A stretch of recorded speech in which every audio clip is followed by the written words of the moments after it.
The British Prime Minister expels 23 Russian diplomats after blaming Moscow for poisoning a former double agent. Is it a bold move or an empty gesture in place of real action? I'm Adnan Nawaz. Today's newsmaker is the strained relationship between Russia and the United Kingdom. A deadline given and ignored. Theresa May had demanded the Russians explain their links to a nerve agent attack on Sergei Skripal, a former Russian spy who had worked for the British. Instead, the Prime Minister received a stream of denials from the Kremlin, and infuriated, she stood before the Parliament and called their actions shameful. In addition to expelling diplomats the UK believes are undeclared spies, May says all bilateral meetings with Russia have been suspended. That includes an upcoming trip by Foreign Minister Sergei Lavrov. The chemical attack has even poisoned the two countries' relationship in sport. Russia is going to host this year's FIFA World Cup, but May says neither the royal family nor ministers will attend. Christine Pirovilakis reports. The UK government concluded that it was highly likely that Russia was responsible for this reckless and despicable act, and there were only two plausible explanations. Either this was a direct act by the Russian state against our country, or conceivably the Russian government could have lost control of a military-grade nerve agent and allowed it to get into the hands of others. In Britain, investigations into a former double agent's poisoning point to Moscow. Sergei Skripal and his daughter Yulia collapsed on a bench outside a shopping center in southern England almost 2 weeks ago, after being exposed to a mystery substance. Both remain in critical condition, and the poison has left parts of the medieval city of Salisbury off limits. Now Britain is braced for a showdown with Russia. It's announced a series of measures against Moscow after it failed to meet a deadline to explain how a deadly nerve agent was used on UK soil. It was right to offer Russia the opportunity to provide an explanation, but their response has demonstrated complete disdain for the gravity of these events. They have provided no credible explanation that could suggest they lost control of their nerve agent. No explanation as to how this agent came to be used in the United Kingdom. No explanation as to why Russia has an undeclared chemical weapons program in contravention of international law. Instead, they have treated the use of a military-grade nerve agent in Europe with sarcasm, contempt, and defiance. May says Skripal was targeted by Russian assassins, but the Kremlin says it's not to blame. Moscow refused to respond further to the UK's ultimatum until it receives samples of the nerve agent. Russia is not guilty. Russia is ready to cooperate in the framework of the Chemical Weapons Convention only if the United Kingdom takes pains to fulfill its legal obligations according to the same document. But the EU and the international community seems to be rallying behind the UK. The use of a highly lethal nerve agent against UK citizens on UK soil is an outrage. The attack was reckless, indiscriminate, and irresponsible. Skripal had betrayed dozens of Russian agents to British intelligence before his arrest in Moscow in 2004. The double agent was sentenced to 13 years in prison in 2006, and in 2010 was given refuge in Britain after being exchanged for Russian spies. His poisoning seems to be plunging relations between the UK and Russia to a new low. Britain has faced a similar crisis before. It broke off intelligence cooperation, expelled several Russian diplomats, and imposed visa restrictions after the 2006 murder of former Russian agent Alexander Litvinenko in London. But critics say the UK was wary of losing billions in Russian investments, and its response was too weak. This time, May says it will expel 23 Russian diplomats, freeze Russian state assets wherever there was evidence of a threat, and downgrade its attendance at the Football World Cup this summer. With Russia's presidential election days away, could the latest scandal help Vladimir Putin define his country by its opposition to the West, even if it means risking more sanctions and increased isolation? Christine Pirovilakis, The Newsmakers. Before we get into the diplomatic dispute, let's just take a closer look at the nerve agent that was used on Sergei Skripal and his daughter. To discuss this, I'm joined now from Newcastle upon Tyne in the United Kingdom by toxicologist Michelle Carlin from Northumbria University. Michelle Carlin, thank you for joining us on the Newsmakers. Tell us about Novichok, the substance that the British government says was used on Sergei Skripal and his daughter. Good afternoon. Novichok is actually a series of different nerve agents. They were the last to be produced, and although they were manufactured in the 70s and 80s, they are actually still classed as the newcomer because we don't really know as much about these nerve agents as we do the others, like sarin, for example. The Novichok compounds they have the same reactions, the same effects, but Novichok agents are far more toxic than the other nerve agents like sarin or VX. What effect do they have on the body? So nerve agents generally, obviously our nerves send signals to our muscles and our organs, and nerve agents actually disrupt that signal so that a chemical compound called acetylcholine is switched on permanently, and that results in things like breathing difficulties because our muscles aren't working properly. Ultimately, what we could have is breathing difficulties, so respiratory problems, convulsions, paralysis, and ultimately death if it's lethal. Is there anything that you know about why the British government is specifically pointing the finger to Russia about the use and manufacture of Novichok? Is there something in Russian science that is allowing them to make this substance that's specific to Russia and nowhere else? As far as I'm aware from a scientific perspective, the Novichok compounds were manufactured in Russia, or it was actually the former Soviet Union in the 70s and 80s. And so I believe that that's why they think they have that capability. There were some Russian scientists who wrote a book on the Novichok agents many years ago. But apart from that, we have never heard of the Novichok compounds from anywhere else.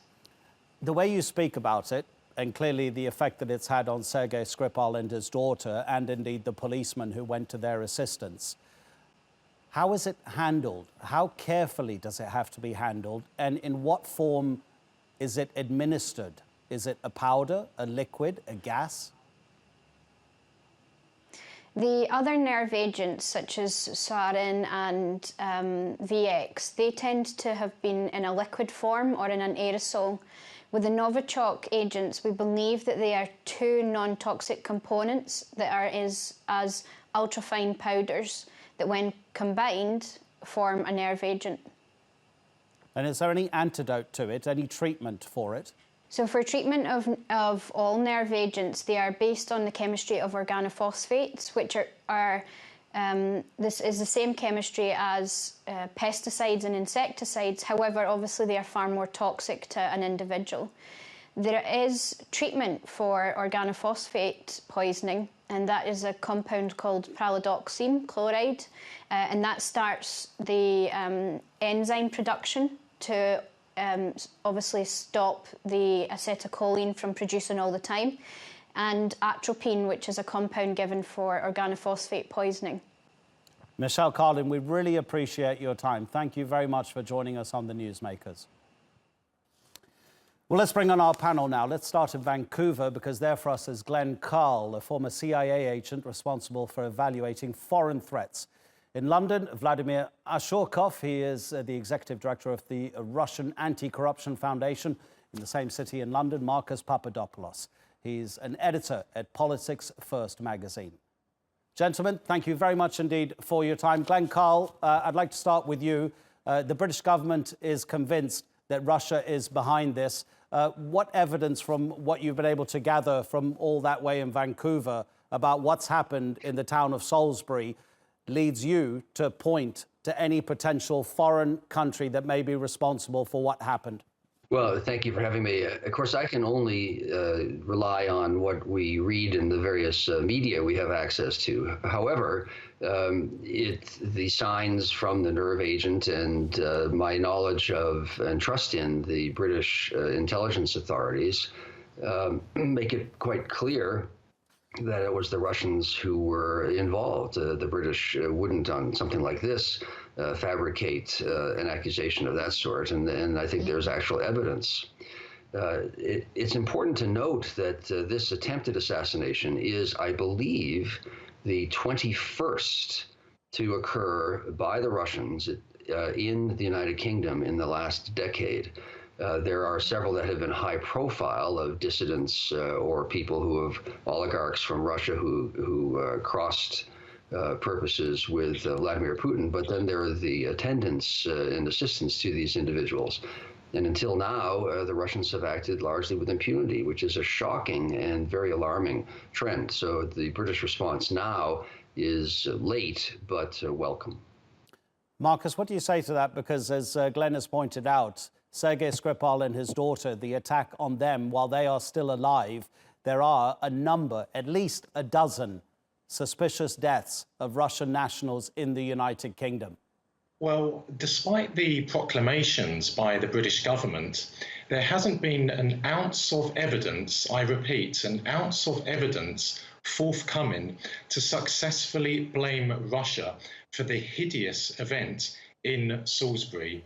Now, Theresa May this week in the House of Commons said, and I quote, "It is highly likely that the Russian state was responsible."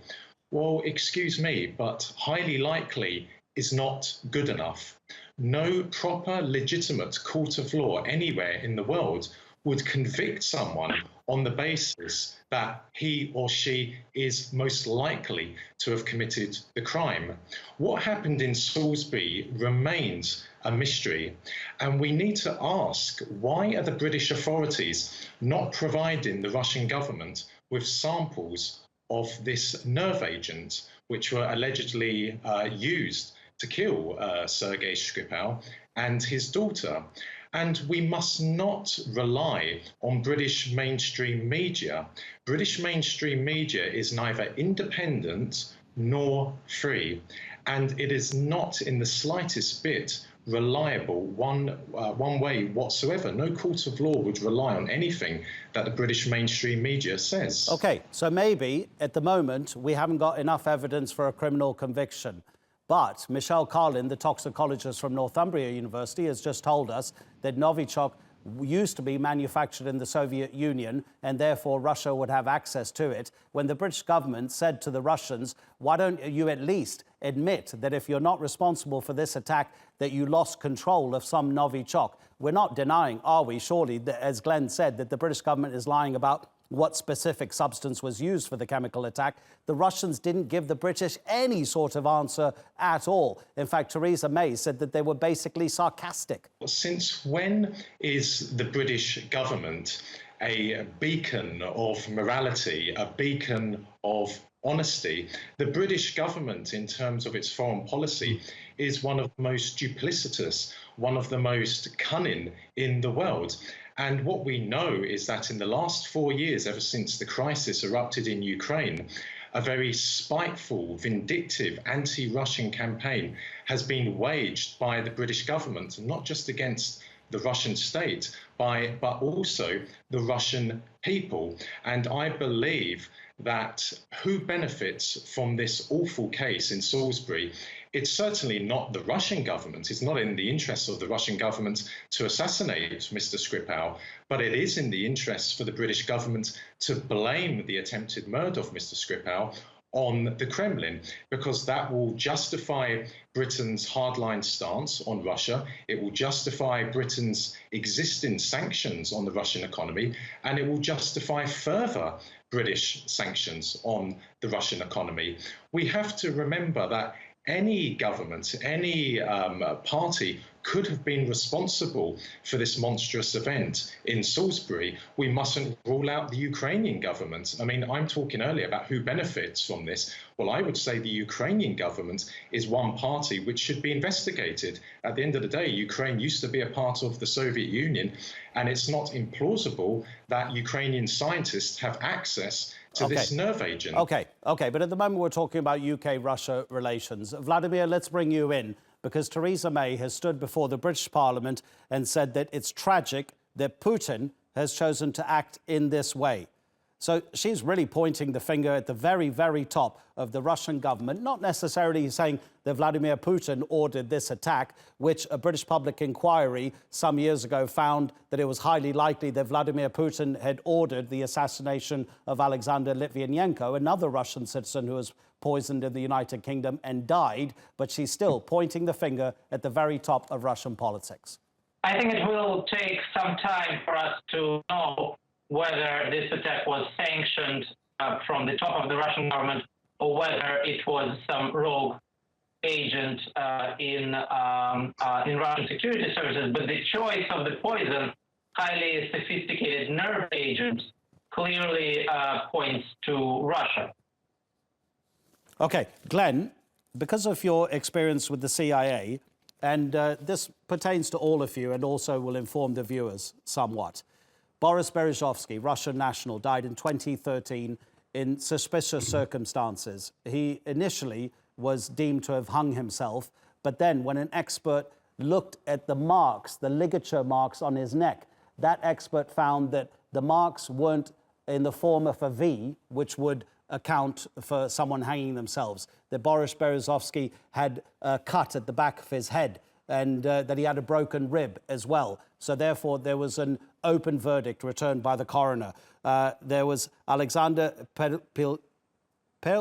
Pilinchny, if you excuse my pronunciation, a man who made his money in banking in Russia and then came to the UK and started to give details about how people connected to the Russian government were laundering money with his help. He went out for a jog near his home in Surrey in the south of England, and he collapsed when the people who came to give him mouth-to-mouth resuscitation gave him that resuscitation. They said that his mouth tasted as if you were licking a battery, and they found a substance which was highly toxic inside his stomach. There are many, many other examples. What is the state of Russian espionage at the moment, Glenn? Could they, if they wanted to, carry out these kind of attacks? As I say, I've only given you two examples. I've got a whole list of them. The British Home Secretary has been urged to investigate these deaths of Russian nationals in the UK. Yes, as I say, I think the number is 21 in the UK alone. Two data points. Since the end of the Cold War, which is now 25 years ago, Russia has residing in and active in the United States more intelligence officers than it did prior to the end of the Cold War, and more than the United States employs in the world. Two, since the end of the Cold War and in the last decade, I think, or so, Russia has residing in and active in the United Kingdom more intelligence officers than it has ever had before, including during the Cold War. We know that Russia assassinates people. It has become more aggressive in recent years under Vladimir Putin, as he is asserting in his efforts to recreate the Russian empire, frankly, and solidify his control of the near abroad and challenge any opponent.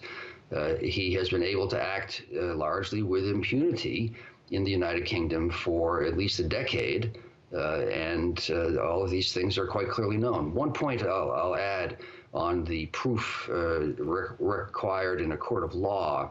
Intelligence work is designed to be undetectable, and there is always a tension. I've worked a lot with the American law enforcement authorities, the FBI, between the standards that intelligence services use and those required in a court of law. It is rare that one can obtain adequate proof from for an intelligence operation to reach a conviction in a court of law. It's designed that way. That said, contrary to what our colleague said a couple of minutes ago, the evidence of the cases, a few of which you just mentioned, is overwhelming, and there's ample media of diverse sources that lay out the facts. Okay, I'm glad you answered that, because I was going to ask you what the smoking gun would be in a case like this, but you've kind of covered that. Marcus, if I were to ask you kind of the same question and put those accusations against the deaths of those Russian nationals in the United Kingdom, and any responsibility that Russia may have. It's pretty obvious what your answer is going to be. But if I ask you and point out that there are many countries in the world that since Vladimir Putin has been in charge, both as president and prime minister, who now don't trust Russia at all. Can you give me an answer that doesn't include an accusation against the moral authority of the British government, but just address that one particular issue of Russia standing in the world and how so many countries don't trust it? There are many, many countries in the world which do not trust Britain and certainly do not trust America. And I find it laughable that this former CIA agent has the audacity to say that the Russian state kills people abroad. Russia is not an angel, but America is certainly not an angel. Please don't tell me and viewers of this program that the CIA does not murder people abroad. What an absolutely peculiar, unsubstantiated, unintelligent accusation to make. The British are also responsible for murdering opponents. Yes, but if one abroad. fact happens, it doesn't mean that the other fact doesn't necessarily happen either, does it? But then we need to have evidence, don't we? We need to have concrete evidence that the Russian state is responsible for the heinous attempt to murder Mr. Skripal in Salisbury. No concrete evidence has been forthcoming. No details have been forthcoming. It's very easy for the former CIA agent to say that the Russian state is responsible, but on the basis of what exactly? Okay, and Marcus. we all know about CIA evidence. We all know about the CIA claims about Iraq having weapons of mass destruction.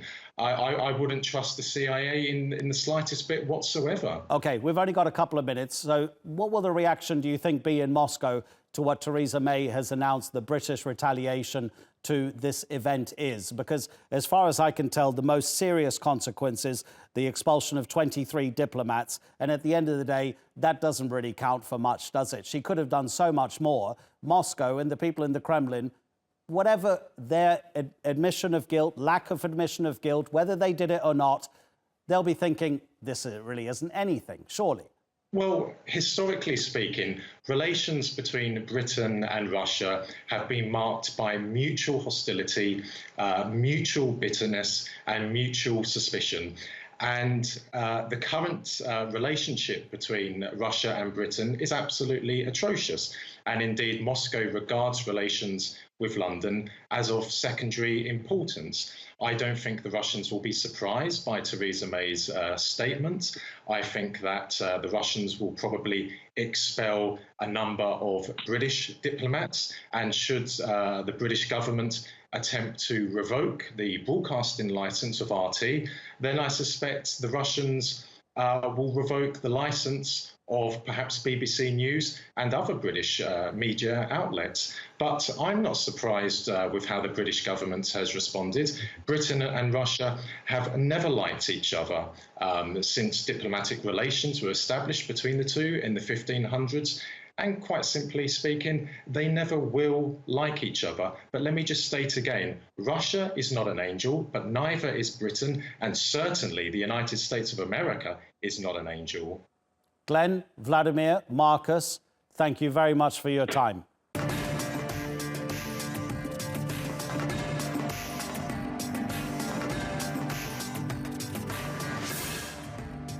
Coming up on the Newsmakers was an assassination attempt in Gaza, trying to wreck a future alliance between rival Palestinian parties. And remembering Stephen Hawking, we examine the life and work of one of science's greatest minds. An assassination attempt against the Palestinian Prime Minister has risked collapsing an alliance between rival parties Hamas and Fatah. A roadside bomb targeting Rami Hamdallah's motorcade exploded in Gaza. He survived, but then the blame game began. The Palestinian Authority pointed the finger at Hamas. Hamas accused Israel of being behind it. So will both factions keep the peace after the attempted hit on Hamdallah? Shoaib Hassan reports.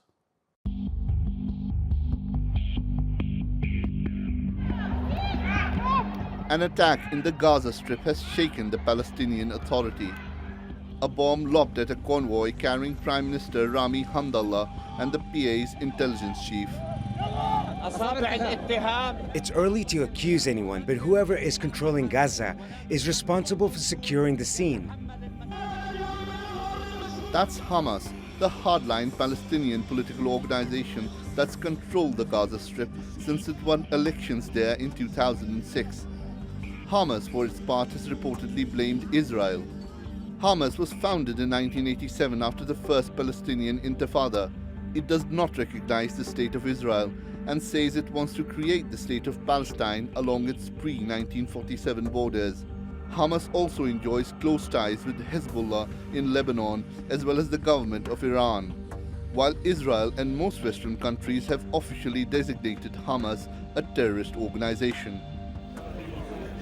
Hamas briefly softened its stance towards Israel after it became part of unity government with Fatah, Prime Minister Hamdullah's party. But the coalition fell apart in 2007 after the head of Fatah, President Mahmoud Abbas, sacked the Prime Minister at the time, Ismail Haniyeh, the head of Hamas. Fighting broke out between the two groups, and it ended with Fatah in control of the West Bank and Hamas ruling in Gaza. And it's been like that ever since, with the West and Israel recognizing Fatah as the legitimate government. Israel and Egypt have also blockaded the Gaza Strip, citing security concerns.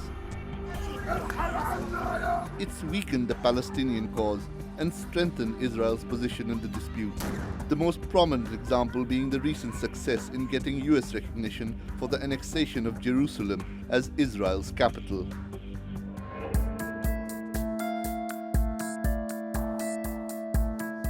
A new deal could potentially bridge the divide between the two groups. An Egyptian brokered reconciliation agreement was signed by Hamas and Fatah in Cairo in October. It's come as a particular relief to Hamas, enabling access to aid for Gaza's residents, as well as allowing top Fatah officials such as Prime Minister Hamdullah back into the Strip. But the assassination attempt means the reconciliation agreement is clearly not popular with everyone. هذا الحادث لن يثنينا عن عملنا في قطاع غزة ولن يثنينا عن المصالحة كما تحدثت مع فخامة الرئيس صباح اليوم بعد الحادث المصالحة خيار القيادة الاستراتيجي والحكومة والشعب الفلسطيني.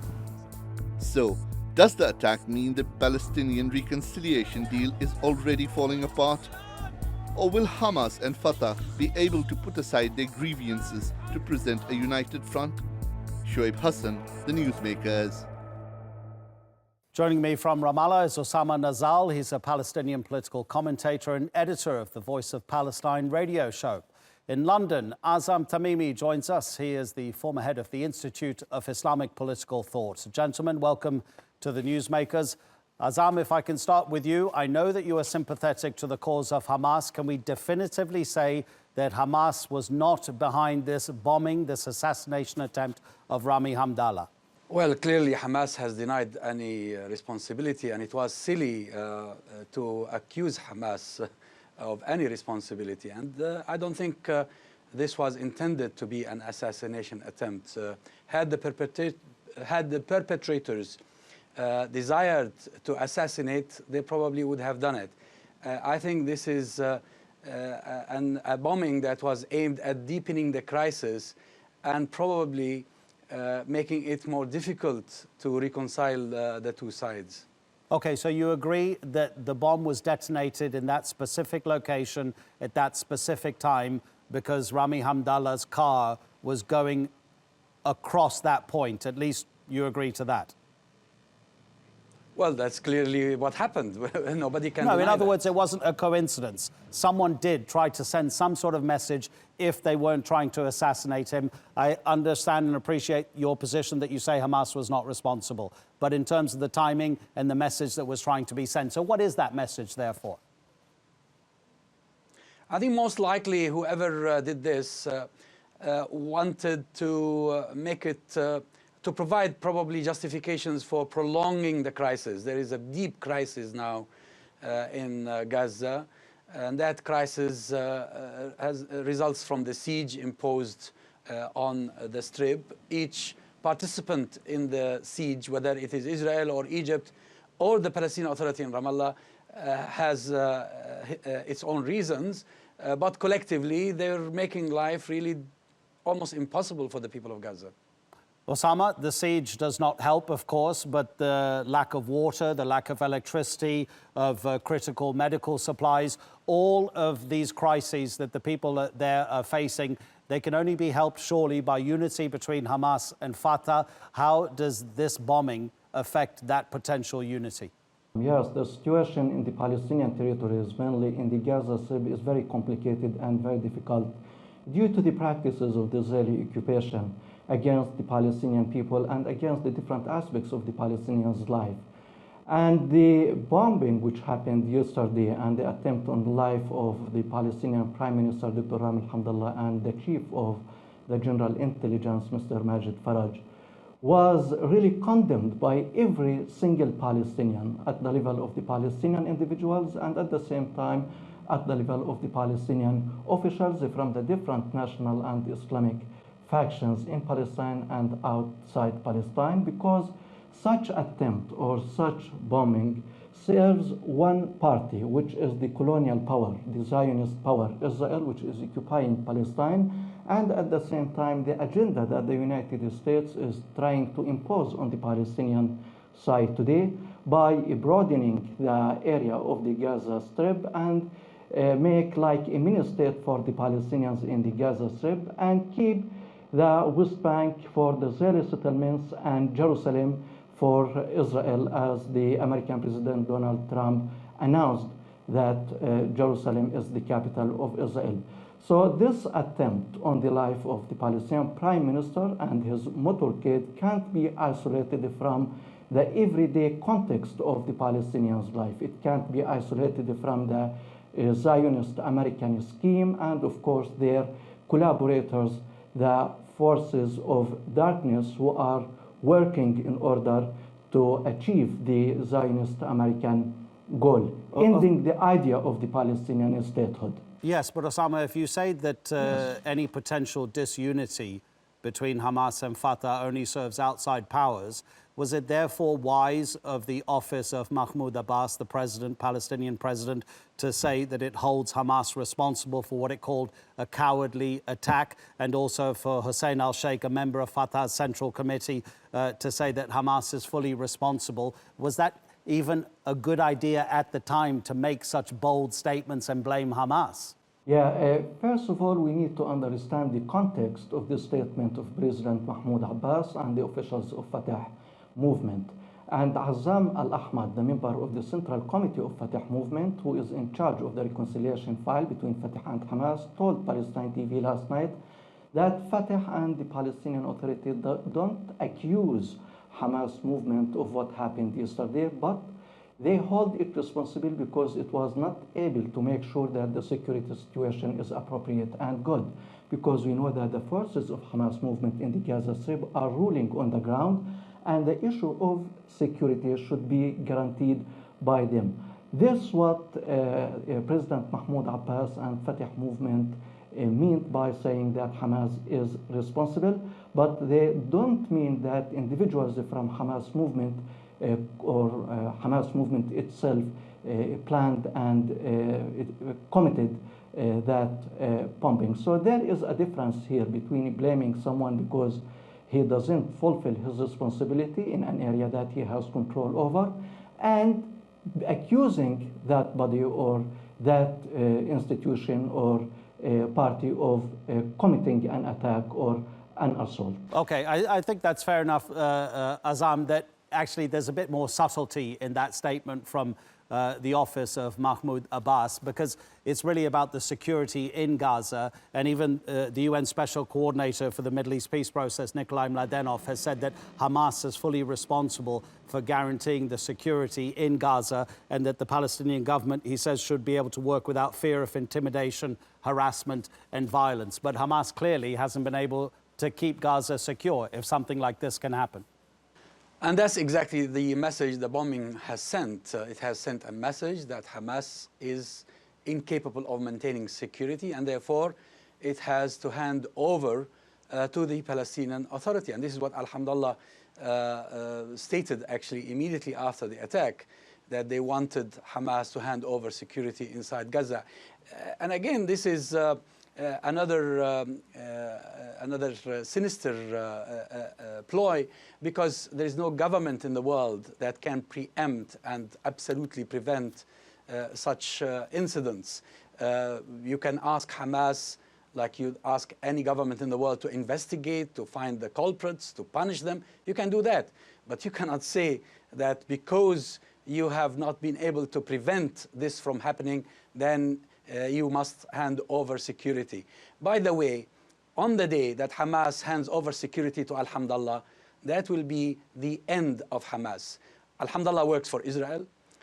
He works for, the Palestinian Authority works for Israel, actually, in terms of security. They coordinate fully with the Israelis, and they want Hamas's head. That's why reconciliation has not succeeded so far. Are you serious? You're saying that Rami Hamdallah, the Palestinian Prime Minister, works for Israel. Is that what you're saying? That's what I'm saying. The Palestinian Authority was created by Oslo. Oslo was primarily a security arrangement between Israel and the PLO in order to control the Palestinians and their territories and kill their first intifada and end their struggle for liberation. That's their job. And that's why they want to disarm Hamas in Gaza and end its presence. Osama, you have to have some sort of comeback to that kind of statement. Really, the Palestinian Authority was established according to Oslo Accord, which is an interim accord, to have this kind of government for not more than 5 years, and then to declare the Palestinian state on all the Palestinian territories occupied in 1967, with East Jerusalem as its capital. But what happened on the ground was different because of the intransigence of the Israeli government and because of the weak position of the international community, mainly the parties that sponsored Oslo Accord. But it is not true that any Palestinian accepts to work as a servant for the interest of the colonial power of Israel. But there are different views, there are different opinions. Some parties see that the Palestinian statehood could be achieved through a way that is different from the way that other parties or other people think it is the appropriate one. And when the Palestinians and the Palestinian Authority mainly got the message that neither the United States nor Israel wants real peace and wants a sovereign and independent state for the Palestinians, their position was clear, that Oslo Accord is dead on the ground and all the options for the Palestinians are open, mainly the international arena. So, for example, the International Criminal Court and other United Nations bodies and institutions, at the same time utilizing the available resources within the Palestinian society to fight against this occupation and to achieve the goals and the dreams of the Palestinian Okay, but we're really, at the moment, we're people. talking about internal Palestinian politics, right? So let's just stick with that for the moment. I just want to play you a clip of just shortly after that bomb attack, what Rami Hamdallah had to say. Let's just listen to this and I'll come back to you. Without security, there will be no government nor authority. We ask Hamas to hand over what is needed, and especially the internal security. And he also said, Azam, this will never prevent us from getting rid of the bitter division. I say, in spite of the explosion today, this won't stop us carrying on with our mission to achieve unity and end the split. But you've just said as long as Rami Hamdallah is Prime Minister, there'll never be a reconciliation deal that would fully bring Hamas and Fatah together. Indeed, we've heard the obituary of the Oslo Accord so many times, but yet this government and that authority in Ramallah continues to act according to Oslo, especially in the security realm. And that's why reconciliation is impossible. If anybody tells you reconciliation is possible, he'd be lying to you, because you cannot reconcile two factions with completely or absolutely opposite visions. We have one faction that believes collaborating with Israel is a good thing, whereas the other faction believes that Israel is illegitimate and Palestine has to be liberated from it. How can you reconcile the two visions? Okay, Osama, a final word to you. Is a peace process possible without reconciliation? Because there seems to be mistrust on both sides. The New York Times reports that you're on the ground, you'll be able to verify this, that Mahmoud Abbas hasn't been to Gaza since 2007, because when he was there in 2007, there were some roadside bombs, and they discovered that the bombs were there. He decided, I'm not going to go to the meeting with Hamas that I have scheduled. I'm going back home, and he hasn't been to Gaza since. First of all, we need to understand that there is no alternative for the Palestinian reconciliation, because without this reconciliation, it is impossible to have the Palestinian state and to have a normal life in Palestine. The situation is very complicated, it's very difficult, but the Palestinians are determined to have this reconciliation between the Gaza Strip and the West Bank. We know that there are many powers playing, especially the Zionist regime, the occupation state of Israel, and the current administration of the United States. But the Palestinians have determination and have the will to go ahead with reconciliation talks. And this is what was announced by Prime Minister Rami Hamdallah just yesterday after the bombing, that this bombing will not frustrate or disappoint us, and we will come back to Gaza and work for reconciliation until we achieve that. And the Palestinian president, Mahmoud Abbas, declares in every meeting and every session and every appearance for him before the media that no alternative for reconciliation, because while the Palestinians are united, working hand in hand, they can get rid of the Zionist occupation for their land, and they can liberate their holy city of Jerusalem. Okay, Without Osama, this, I have to stop you there. We got the point. Be possible. I have to stop you because we have run out of time. But gentlemen, thank you very much for appearing on the Newsmakers.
Charlie Company was a badly organized and badly trained unit. They were frustrated and had been drinking and doping the night before.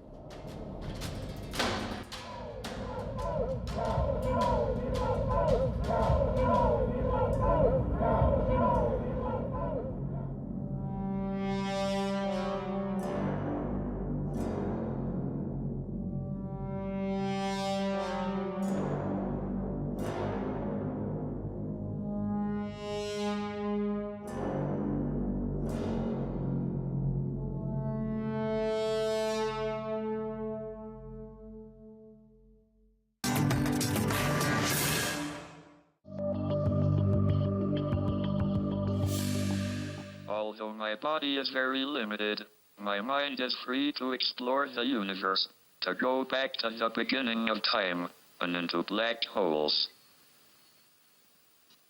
There are no limits to the human spirit. The acclaimed astrophysicist Stephen Hawking, who unlocked secrets of space and time, has died at the age of 76. He suffered from a rare form of motor neuron disease known as ALS, which left him in a wheelchair. But the illness did not stop him from becoming one of the world's greatest scientists. Take a look. I think the human race has no future if it doesn't go into space. I therefore want to encourage public interest in space. I have long wanted to go into space, and a zero-gravity flight is the first step towards space travel. As you can imagine, I am very excited, and the chance to float free in zero-G will be wonderful. See you in zero-G.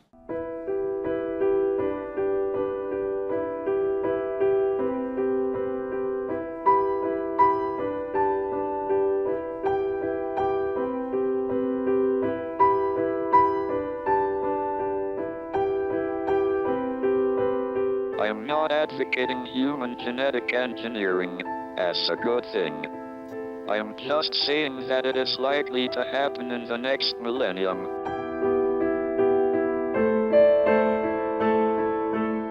A major problem in theoretical physics that has been around since I discovered that black holes radiate thermally.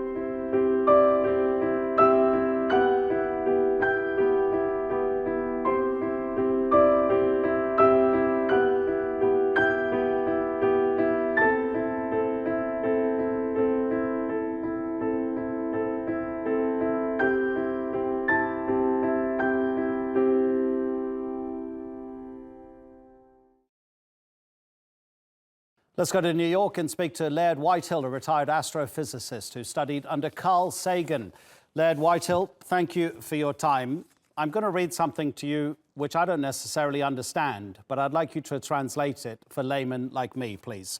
Hawking was the first to set out the theory of cosmology as a union of relativity and quantum mechanics, and he also discovered that black holes leak energy and fade to nothing. That phenomenon came to be known as Hawking radiation. What are those two things? Well, the thing about quantum mechanics and general relativity is they exist in two different fields of science. And scientists are either specialized in one or they're specialized in the other. But nobody is able to bring them together to talk about them at the same time in the same sentence. And it was Stephen Hawking who was able to do that for the very first time. And to this day, we still are trying to bring those two together in a theory, a unified theory of science. But it was Stephen Hawking who did that.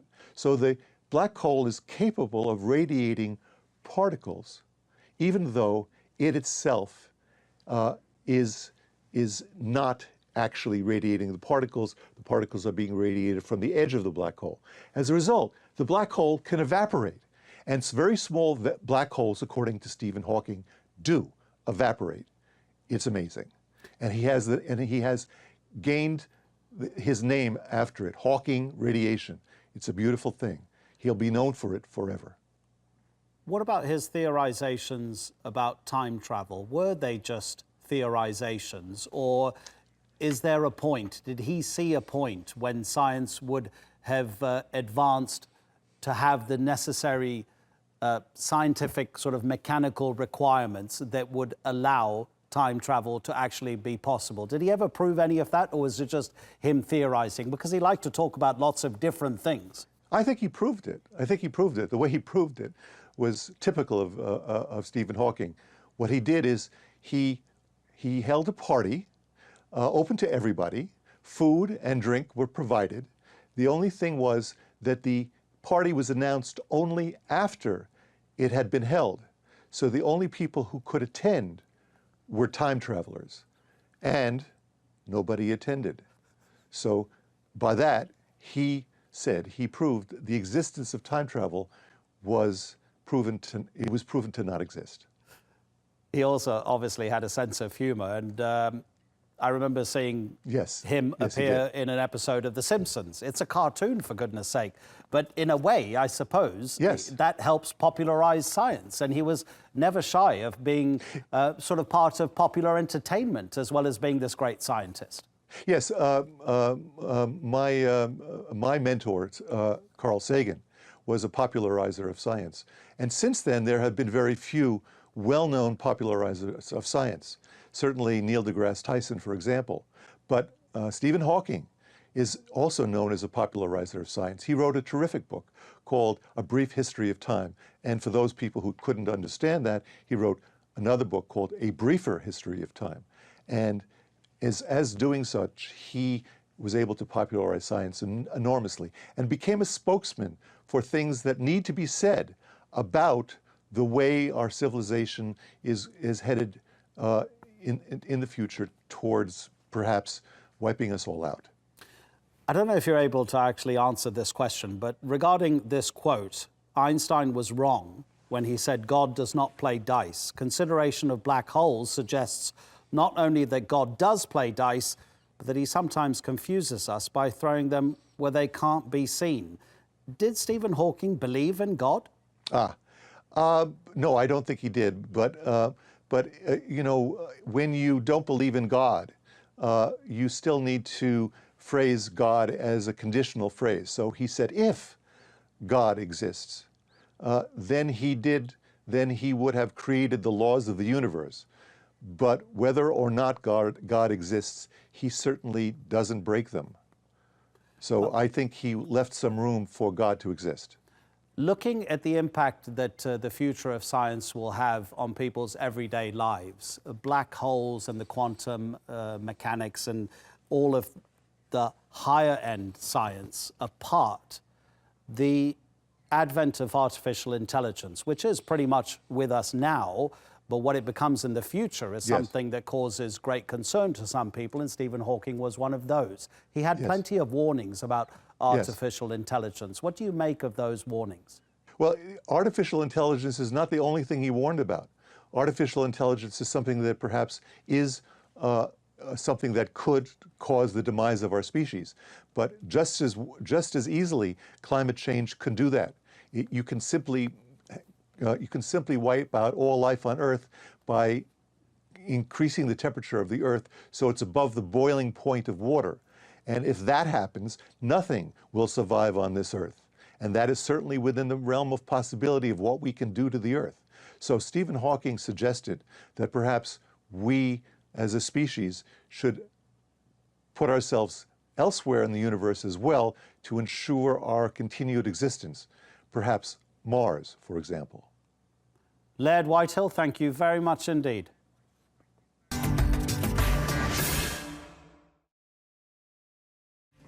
That's all from this edition of The Newsmakers with me, Adnan Nawaz. Do check out more of our stories on YouTube, Facebook and Twitter, and remember to like, follow and subscribe.